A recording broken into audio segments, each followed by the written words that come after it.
ఎక్కాల పుస్తకం అనగానే 4 పదులు దాటిన వారికి గత స్మృతులు మనసున మెదులుతాయి. అది ప్రభుత్వ పాఠశాలలో చదివిన విద్యార్థులకైతే ఓ మంచి తీపి అనాలో, చేదు అనాలో రెండూ మిళితమైన అందమైన జ్ఞాపకంగానో మన ఆలోచనలు అటువైపు పరుగులు పెడతాయి. ఇప్పుడు నేను చెప్పేది ఆశాంతం వింటే మీ చిన్ననాటి జ్ఞాపకాలు మీ ముందు ప్రత్యక్షమై ఓ మంచి అనుభూతిని మీకందిస్తాయి. ఇది ఎవరు రాశారో కానీ మీ అందరికీ అందించాలనే తపనతో మీ ముందుకు తీసుకొని వస్తున్నాను.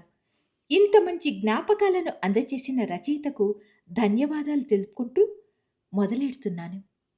ఎక్కాల పుస్తకం ఎవరు కనిపెట్టారో కానీ చిన్నతనంలో నూటికి కనీసం 70 మంది పిల్లల్ని భయపెట్టేది ఈ పుస్తకం. ప్రతి పుస్తకానికి గైడ్లు ఉన్నాయి, కానీ దీనికి లేవు. అలా అంకెలు నేర్చుకుని 1వ తరగతి నుంచి 2వ తరగతికి అడుగు పెట్టామో లేదో ఈ పుస్తకం పుస్తకాల సంచిలోకి చేరిపోయేది. అందులో పట్టుమని 10 పేజీలు లేకపోయినా లావుపాటి తెలుగు, సామాన్య శాస్త్రము, సాంఘిక శాస్త్రం లాంటి పుస్తకాల కంటే ఎక్కువ భయపెట్టేది. ఈ ఏడాది పుస్తకాలన్నీ మారిపోయాయి, కొత్త పుస్తకాలు కొనండి అని ఇంట్లో గొడవ పెడితే అన్నీ కొనేవారు కానీ ఎక్కాల పుస్తకం మాత్రం కొనేవారు కాదు. ఏ అక్కో అన్నో వాడేసి చిరిగి శయ్యావస్థలో ఉన్న పుస్తకం వాడుకోమనేవారు.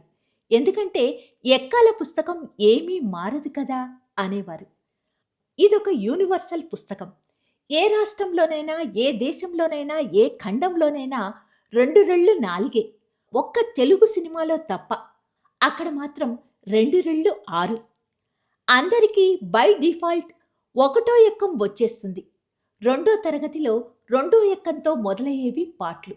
2 2, 2 రెళ్ళ 4, 2 మూళ్ళ 6 అంటూ ఒక ప్రత్యేక రాగంతో మాస్టారు పాడితే మనం కూడా అనాలన్నమాట. వేదాలు నేర్చుకునే వాళ్ళు కూడా అంత చక్కగా ఒకే రాగంలో మంత్రాలు చదవలేరన్నట్లుగా సాగేది ఆ రాగం. ఈ ఎక్కాల రాగాన్ని కర్ణాటక సంగీతంలో ఎందుకు చేర్చలేదో ఇప్పటికీ అర్థం కాదు. దీని గొప్పతనం ఏమిటంటే ఈ రాగంలో పాడితేనే ఎక్కం సరిగా వచ్చేది. కానీ దాని శృతి, రాగం, తాళం ఏమాత్రం మార్చినా ఆ ఎక్కం నోటికి వచ్చేది కాదు.